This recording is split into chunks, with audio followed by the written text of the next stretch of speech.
The artificial sun rose over the blasted wastelands, bathing the horizon in a harsh crimson glow.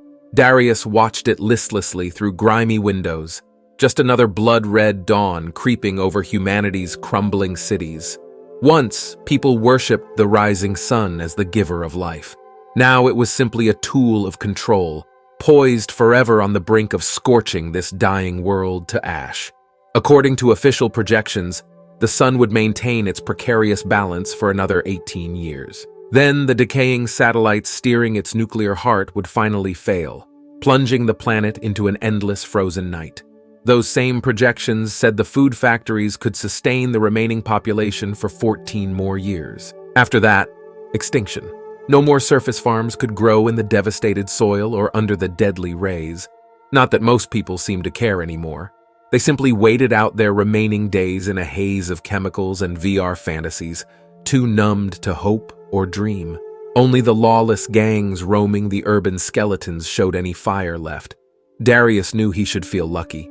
His lot was better than most who bore the label disposable citizen.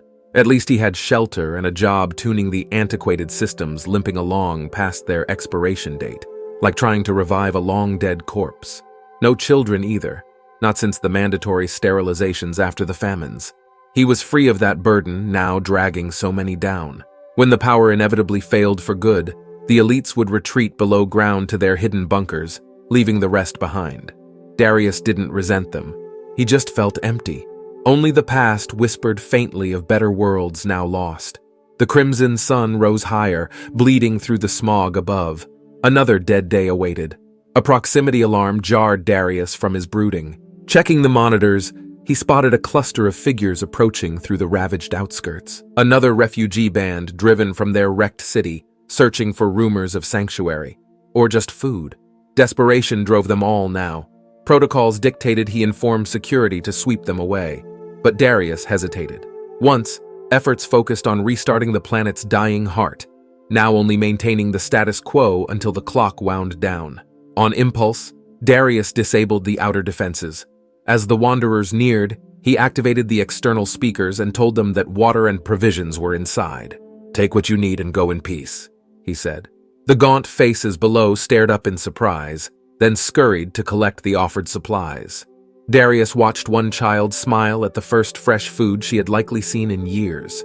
When the refugees departed, Darius experienced an unfamiliar emotion, satisfaction at having helped, however briefly. The small defiance of a hopeless system.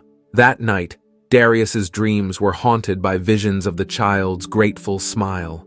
Perhaps she represented the fragile hope he thought lost inside himself. A hope that maybe not all was irrevocably broken in their brittle world, that even ruined soils might nurture new growth. In the weeks that followed, Darius increasingly opened the complex's stores to more refugees. He knew discovery meant harsh punishment, but could not turn them away. Each weary face revived fading embers within him. Ultimately, the elites uncovered Darius's acts of rebellion. But to his surprise, they did not punish him. Instead, they made an unexpected offer. A chance to something more than just maintain decay. To plant seeds that might slow entropy's steady march. To kindle a flame bright enough for humanity's flickering spirit to see and nurture. Perhaps even buy a little more time against the closing dark.